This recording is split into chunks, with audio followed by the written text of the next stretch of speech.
Pues muy buenas tardes, queridos oyentes. Bienvenidos a esta nueva edición del programa La Pica en Flandes, su cita semanal para abordar asuntos relacionados con el mundo cívico-militar, en este mundo tan complejo, tan cambiante, tan estresado y también en trance de cambio, como estamos viendo en las negociaciones por la paz en Ucrania, distintos contextos internacionales, conflictos. Aquí siempre estará la pica en Flandes, como hemos estado ya durante 5 o 6 años, aportando criterio, opinión, reflexión e ideas en esta vorágine de flashes informativos que tampoco conocen la realidad militar. Por lo tanto, bienvenidos a La Pica, con nosotros aquí en Informa Radio, emitiendo los miércoles y también en distintos canales, podcasts. Cada vez tenemos mayor presencia. Por lo tanto, queridos oyentes, compartan estos vídeos y estos programas con todos sus círculos. Pues hoy tenemos un plantel, tenemos una mesa de debate de primerísimo nivel. Como siempre en este programa La Pica en Flandes, las mejores opiniones, las personalidades del mundo cívico-militar con mayor solera y mayor experiencia en conflictos y lo que es en la milicia y en nuestro mundo cívico-militar. Tenemos con nosotros a nuestro teniente general, don Emilio Pérez Alamán. Muy buenas tardes, mi teniente general. Buenas tardes a todos de nuevo. Espero estar en más programas. Magnífico, es para nosotros una gran alegría su reincorporación. También está con nosotros nuestro general, don Juan Cifuentes. Muy buenas tardes, mi general. Buenas tardes, Guillermo. Buenas tardes a todos. Mi general, me alegro mucho de verte por aquí. La orden. Gracias. Magnífico. Tenemos con nosotros también a nuestro general y editor desde el principio, el general don Salvador Fontenla. Muy buenas tardes, mi general.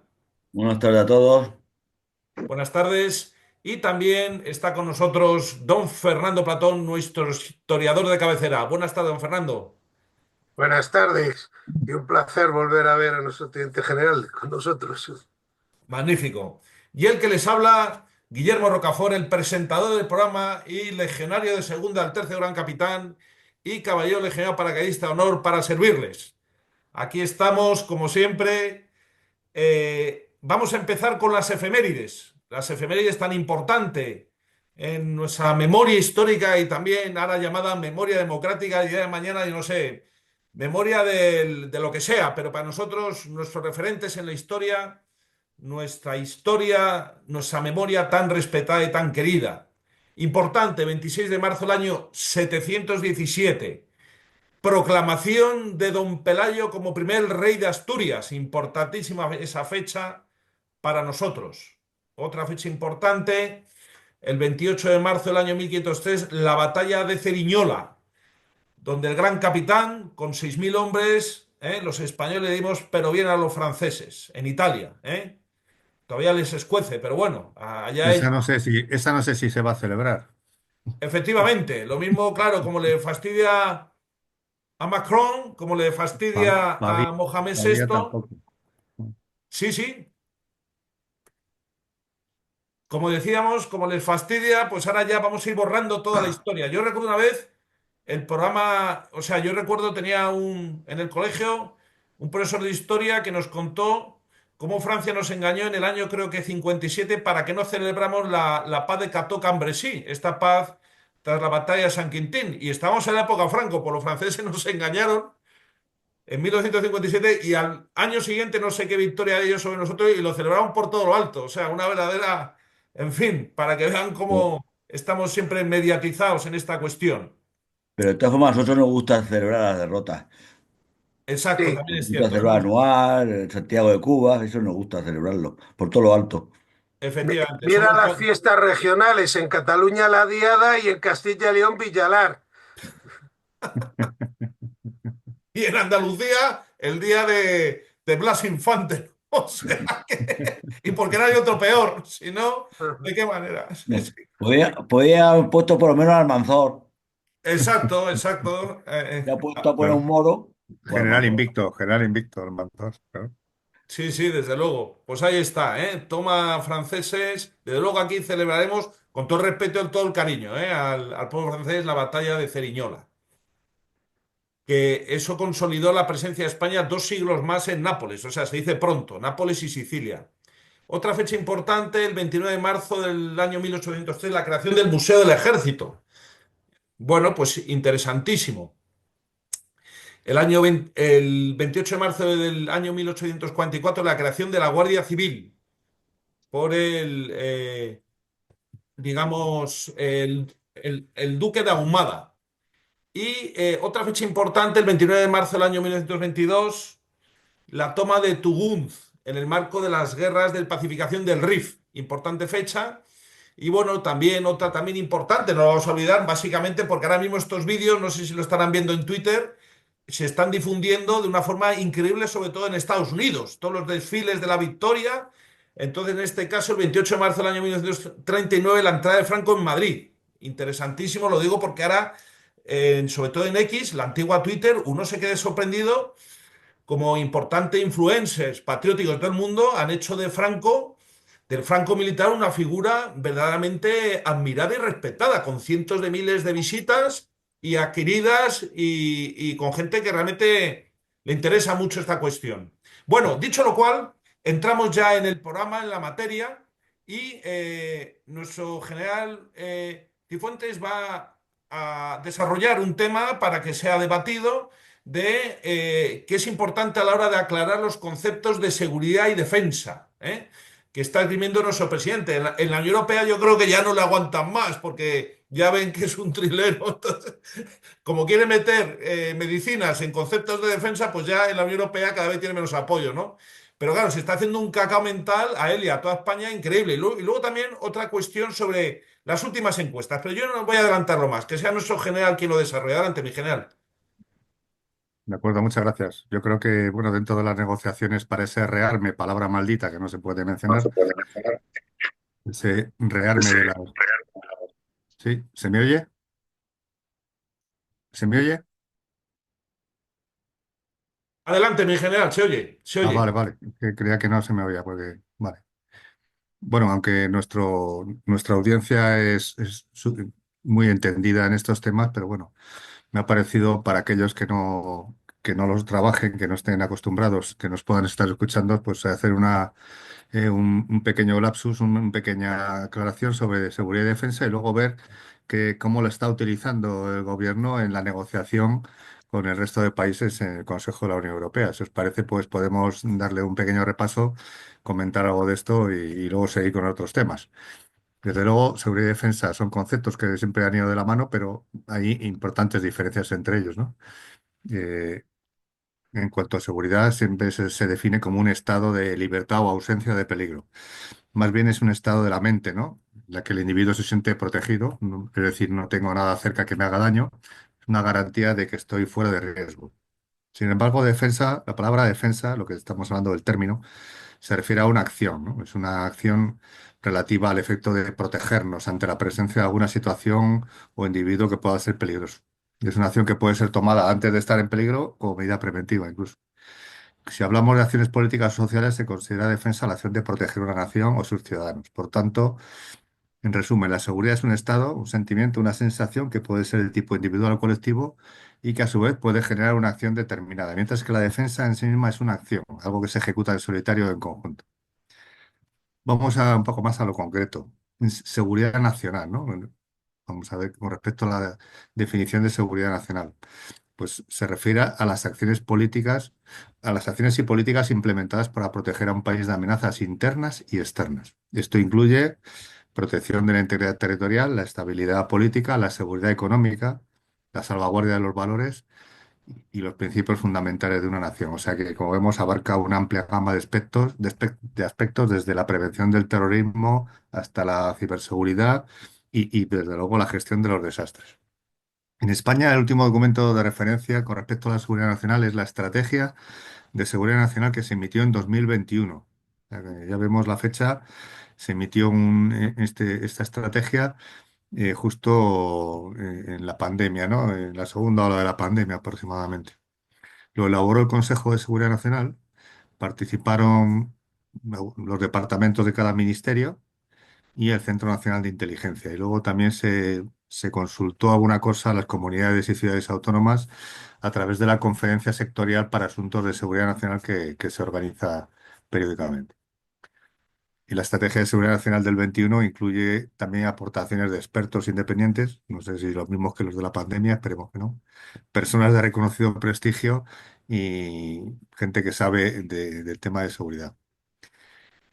Esta estrategia de seguridad nacional se definió, ya empezamos mal, se definió como un documento de continuidad y de cambio. O sea, era un documento que servía para las dos cosas. Una continuidad porque era la cuarta estrategia en la historia democrática de España y la seguridad de España y la ciudadanía es una alta responsabilidad del gobierno y que, bueno, esta estrategia hace suya la visión integral de la seguridad nacional entendida como la acción del Estado dirigida a proteger la libertad, los derechos y bienestar de los ciudadanos, a garantizar la defensa de España, en fin, lo que hemos comentado antes, ¿no? Y a contribuir con los socios y aliados a la seguridad internacional. Y luego también era un documento que consideraba al gobierno de cambio porque identificaba la situación actual como una ventana de oportunidad tras una de las peores crisis globales vividas, ¿no? Como fue la pandemia. La transformación en un contexto de incertidumbre que requiere de una visión estratégica, que era este documento, donde la seguridad se concebía como una condición necesaria para la recuperación económica y la cohesión social. Bueno, esto se parece un poco a la visión de nuestro presidente, ¿no? En el Consejo. Es decir, estamos en una situación de crisis. Bueno, pues es una oportunidad. Esto va a ser una oportunidad para posicionarnos y mejorar en otros campos.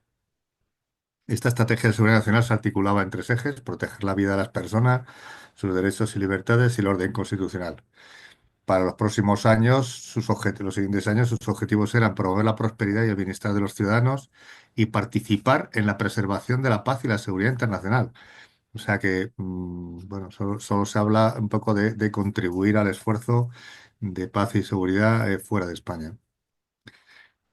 En defensa nacional, sin embargo, ya se centra en la capacidad de un país para protegerse de agresiones externas y mantener su soberanía.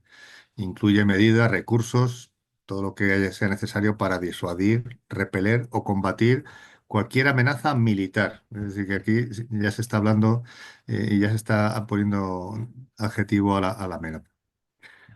Esta defensa nacional implica preparar las Fuerzas Armadas, adquirir armamento, adquirir tecnología, así como hacer una planificación estratégica para garantizar la capacidad de respuesta. El último documento de referencia en España sobre defensa nacional es la Directiva de Defensa Nacional de 2020. O sea, es anterior a la Estrategia de Seguridad Nacional. Este documento derivaba de la Estrategia de Seguridad Nacional de 2017. O sea, primero se hace la estrategia, luego se hace la Directiva de Defensa Nacional.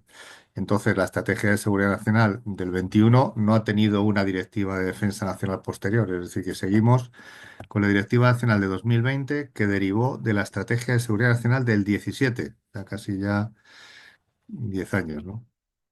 Bueno, todas las directivas de defensa nacional, su objetivo es establecer las líneas de actuación y objetivos del Ministerio de Defensa para la legislatura. Ya, como vemos, acota un poco el tiempo del documento y habla fundamentalmente de lo que tiene que hacer el Ministerio de Defensa. Esta que tenemos en curso, pues parte del planteamiento de que España tiene que contar con una defensa responsable y creíble para hacer frente a las posibles amenazas que puedan afectar a nuestra seguridad y a las de nuestros aliados.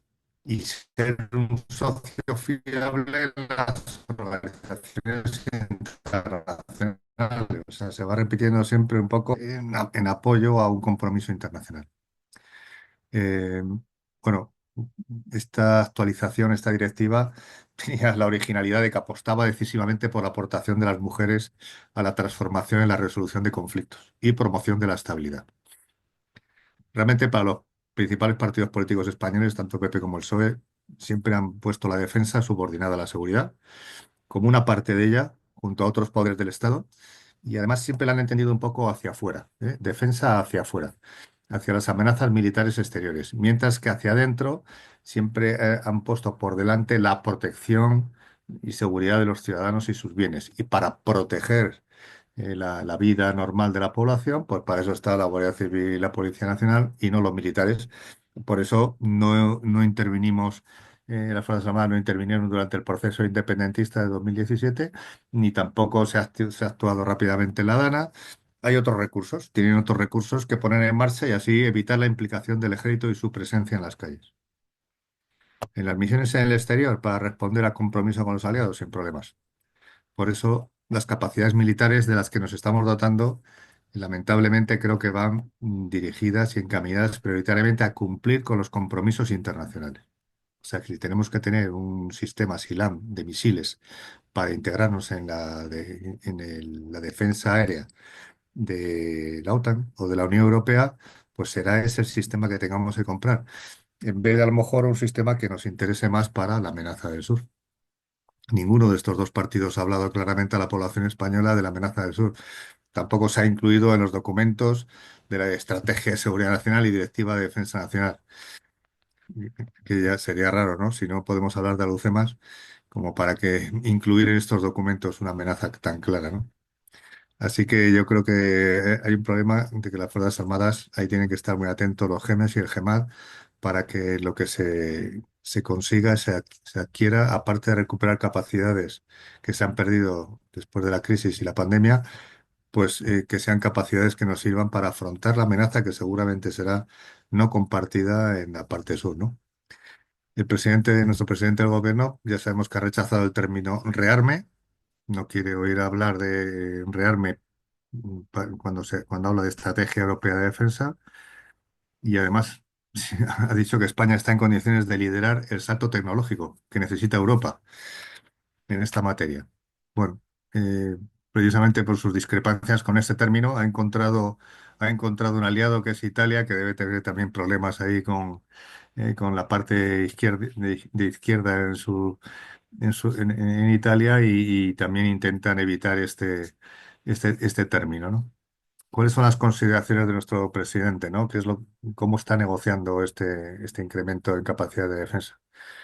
Primero, él considera que la aproximación es incompleta al desafío que tenemos por delante y dice que la defensa solamente se puede explicar en un paraguas mucho más amplio que es el de la seguridad. O sea, que vuelve de nuevo a dejar a la defensa como un rinconcito, pero hay muchas más cosas para protegernos, ¿eh? No solamente las armas militares.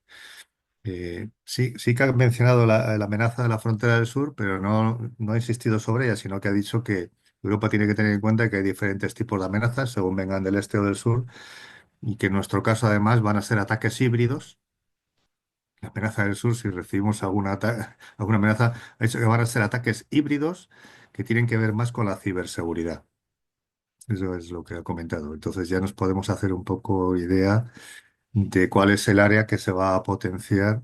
eh, es una respuesta dual, ¿no? Puede servir para el mundo civil y el mundo militar. Con respecto al Servio Blanco que ha emitido el Consejo Europeo, pues nuestro presidente lo ha valorado positivamente y le ha gustado mucho que se pueda asociar Europa con otros países, más allá de la Unión Europea, Reino Unido, Noruega, India, Turquía. Y luego le ha dado mucha importancia a la formación y capacitación de personas para trabajar en el ámbito de la seguridad y la defensa. Entonces, por aquí es por donde va. No auguro pues un incremento sustancial de capacidades. El otro día, en el anterior programa, ya vimos cómo podía hacer bastante ingeniería financiera y reducir claramente la cantidad de crédito que le faltaba para completar el 2%. Bueno, pues a ver si tienen suerte nuestros jefes militares de conseguir acelerar los procesos del armamento que está en curso y dotarse de aquellas capacidades que nos faltan, ¿no? Hay que renovar la estrategia de seguridad nacional y la directiva de defensa nacional con urgencia, porque la situación geopolítico-estratégica es completamente diferente a la del año 2020 y 2021. Y bueno, pues yo me paro aquí, a ver si tenéis algún comentario. Gracias. Magnífico, mi general, magnífico. Cedo la palabra, conecte por favor el altavoz. Mi general Pérez Alamán, conecte el altavoz. Conectado. Ahí está, adelante, mi general.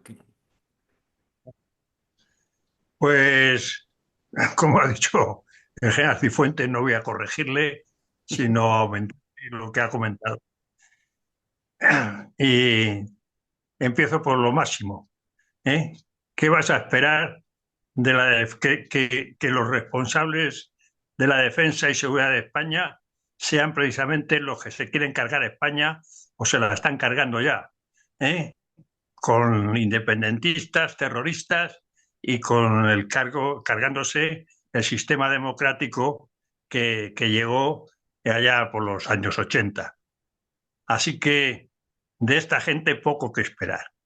Indudablemente juegan con los eufemismos, ¿eh? Y no cabe duda, como ha dicho muy bien el general, que no tiene nada que ver la seguridad con la defensa, ¿eh? La defensa se trata de una acción militar, una preparación, primero disuasoria y segundo de respuesta si llega el caso, ¿eh? Eso desde los años 80, en que yo era un joven comandante destinado en la División de Operaciones del Estado Mayor del Ejército, hacíamos un plan anual que se llamaba el Plan Estratégico, que se juntaba con los de la Armada y el Ejército del Aire, se elevaba al alto Estado Mayor, al Estado Mayor de la Defensa, para su aprobación. Y ahí se dejaba claro las amenazas que teníamos. Os recuerdo a los mayores aquello de la amenaza compartida y la amenaza no compartida, donde intervenían otras naciones y otras nos teníamos que jugar las habichuelas nosotros solos. Con arreglo a eso había que tener una estructura del ejército, había que tener unos materiales determinados, orientar la inteligencia, ¿eh? Eso era el plan estratégico conjunto. Aquello desapareció. Como desapareció en la práctica la Junta de Defensa Nacional, que presidía el rey, por supuesto no está, en la cual asistía el GEMAT y alguna vez los GEMES, ahora están todos en manos de los políticos, y con estas personas, esta especie que tenemos de políticos, poco podemos esperar. No digo ya ahora ya es el acabose, pero es que si vamos al mismo perro con distinto collar, pues vemos también cómo reacciona y cómo reaccionó, ¿eh? En aquello. O sea, que la defensa fuera. Ponen lo de seguridad, porque parece más político, más suave, no meter a los militares. Y, por supuesto, tenía que empezar por evitar la invasión que estamos teniendo de sinvergüenzas, de barbaries en la inmigración irregular, completamente permitida, y no solamente permitida, sino alentada, ¿eh? Un arma más en ese afán de destrozar nuestra patria. Y así estamos con eufemismos, diciendo lo que quieran, que si realme sí, realme no, que si seguridad para atender al futuro COVID o a otra catástrofe natural de inundaciones o terremotos, pero no es eso. Así que poco esperar, y de los jefes militares, con todos mis respetos, pocos, pero muchos pensamientos negativos, ¿eh? No han sido capaces de imponer la celebración del centenario de Alucemas y que la fuerza del file en Madrid, porque ahí estuvo el 2 de mayo Monteleón y otra serie de cosas, y también hay que quitarlo eso. O sea, tiene un sesgo ideológico que es el destructor de España y es el que nos llevó a la guerra civil hace ya un siglo. Así que poco que confiar, no en lo que diga o los juegos de palabras que hagan, sino en que en la cabeza no les entra lo de la defensa y la seguridad, sino todo lo contrario. Nada más. Muchísimas gracias, mi teniente general. Magnífica intervención. Magnífica. Mi general Fontella, adelante, por favor. Pues yo lo mismo que han dicho los otros dos generales, pues no puedo más que dar la razón y simplemente repetir lo que ya han dicho. Es decir, que lo que está haciendo el gobierno, una vez más, es un juego de trilerismo político. ¿Eh? Decir cómo hacen y no hacerlo. Porque lo que tienen que hacer para potenciar la defensa, el famoso rearme europeo de las naciones de Europa, es precisamente aumentar la capacidad operativa y de combate de nuestras unidades militares. Y lo que nos ha orientado a eso, pues no sirve para nada. Y entonces, pues irán pues, a un ejército ecológico, como si la guerra fuese ecológica, ¿eh? Al ejército inclusivo, para meter a los LGTBI y a todo el mundo. Después también, pues, hacer un cambio de estructura, de tal, y comprar o subvencionar la industria nacional o no nacional por, para favorecer a uno y a otro, si tener un objetivo claro militar del empleo de ese material que se está dando, ni quién lo instruye, y después tampoco hay que aumentar también las unidades militares que hay y que estén operativas, que ahora mismo me temo que están bastante deficientes. Sirven para misiones de paz, pero no para misiones de combate. Nada más. Escueto, mi general, pero también contundente en todos sus argumentos. Gracias, mi general. Don Fernando Platón, adelante, por favor. Sí, estamos, la verdad es que en una etapa curiosa, poco más que añadir a lo que ya han dicho nuestros generales, pero sí que en lo que es en los temas económicos y de presupuestos, pues estamos en el mundo al revés de lo que pasaba hace muy pocos años. Claro, hemos estado durante más de 30 años viviendo los famosos dividendos de la paz. Ya no hay enemigos, ya no está la Unión Soviética. Por tanto, ya el mundo va a conocer una paz indefinida. Bueno, hay cuatro locuras, Yugoslavia, lo del Golfo, cosas exteriores por países raros que casi nadie le cuesta ubicar en el mapa y hay que tener, pero ya no va a haber guerras en Europa. Eso son cosas del pasado y hace falta reducir las Fuerzas Armadas y eso, digamos, se apuntaba a España como se apuntó toda Europa.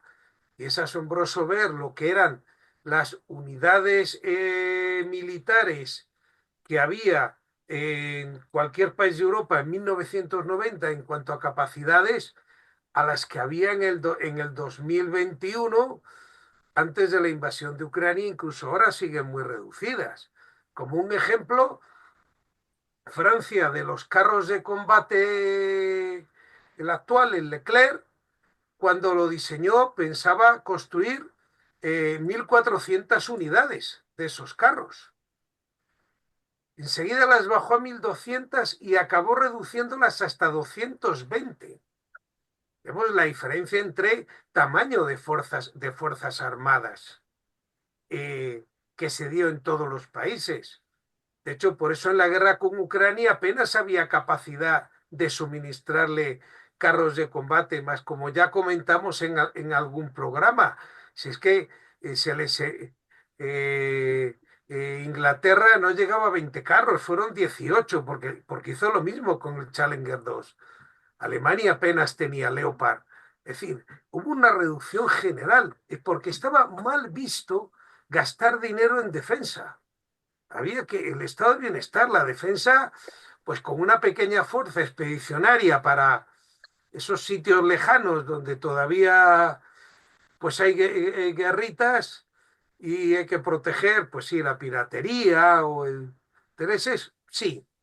Entonces, ¿qué pasaba con los gastos de defensa? Que se enmascaraban en otras cuentas de gastos. Nos encontrábamos con, por ejemplo, que para gastos para la Armada había patrulleros que los pagaba el Ministerio de Agricultura, porque como eran patrulleros para vigilar la pesca, era el Ministerio de Agricultura y Pesca, el gasto del patrullero iba con cargo a Agricultura y Pesca. El desarrollo de las fragatas como desarrollo tecnológico iba con cargo a industria y nos encontrábamos que había partidas de defensa en muchos otros ministerios para que en defensa gastáramos lo menos posible. Claro, ¿ahora qué sucede? Ahora hay que gastar en defensa. claro, los presupuestos tampoco dan. Entonces, ¿ahora qué estamos haciendo? Todo lo contrario, al revés. Lo que estamos es buscando qué gastos podemos meter dentro de la partida de defensa.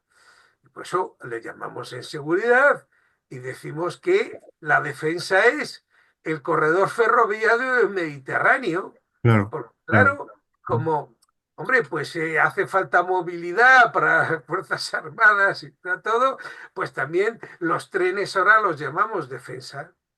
Ya no tenemos regimiento de zapadores ferroviarios, que lo había antiguamente, pero ahora hacer vías férreas lo consideramos defensa, pero ni siquiera haciéndolo con criterios defensivos, que se diga. Es decir, hubo un tiempo en que aparte de los criterios técnicos de que en un terreno accidentado una vía más ancha es mejor, en España se hacían vías más anchas porque dificultaba la capacidad de penetración de ejércitos enemigos. Y era un añadido al terreno. Ahora no. Tema civil, pero lo llamamos defensa. Tener medicamentos y protección del COVID lo llamamos defensa.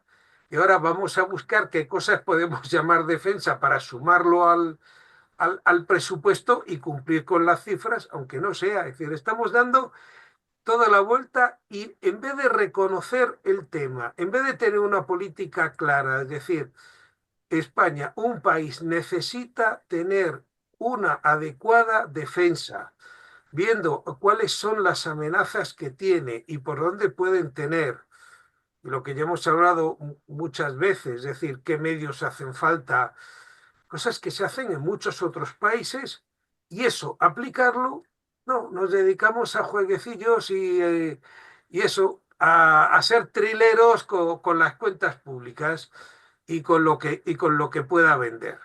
Y claro, para que nos apoye a los que no les gusta la defensa, pues hombre, metemos eso, pues que vamos a luchar contra las danas. Muy bien. Sí, pero Pues es no, que cuando hay un ejército con capacidad, puede actuar como siempre actuaba el ejército contra los incendios porque había medios y había personal. Y dejo a mis compañeros que quieren hablar.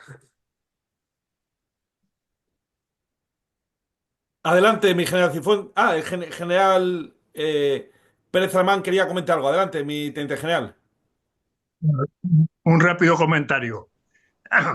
En- Después de la caída del muro, pues no cabe duda que la burocrática Europa pues empezó a bajar la guardia, pensando además que en caso de necesidad, como siempre, ya vendrían los del otro lado del Atlántico, y se dedicó a otras cosas, y entre otras al incremento de esa ideología postcomunista del año 17 del siglo pasado, pero con la intención de siempre.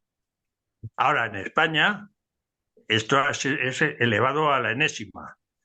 Yo hemos tenido, como yo, pues, los que nos acompañan y otros compañeros más, pues oportunidad de estar en misiones con otros ejércitos que ya se quejaban también de esa postura política de aquí no va a pasar nada y no vamos a gastar en esto, pero nunca tenían el gran problema que tenemos en España, que es que tenemos unos gobiernos que no solamente le quitan importancia por la situación que había, no la que hay ahora, pero es que además yo creo que a algunos les gusta estar en esa situación, que si se cabrean un poco los de Valdusó, pues que no tengan un pelotón de soldados encima. Así que vamos a ser claros, el gobierno, los gobiernos de España no favorecen en nada esa defensa. Los dineros para chiringuitos, en fin, no voy a repetir lo que todo el mundo sabe ya de la puta, la cocaína y todo eso, ¿eh? Y para dárselo a Tito Berni. Bueno, nada más. Bueno, estamos prácticamente fuera de tiempo. Sí, 20 segundos o volvemos a la segunda parte, mi general Cifuentes. ¿Qué prefiere usted? pues no sé, seguimos, ¿no? Luego, ¿no? Seguimos en Seguimos. la segunda parte. Pues nada más, como ven, queridos oyentes, vamos a seguir con este tema porque sin duda es un tema muy candente, de la máxima actualidad, y el mundo civil y militar necesita una opinión y criterio al respecto. Sigan con nosotros, por favor.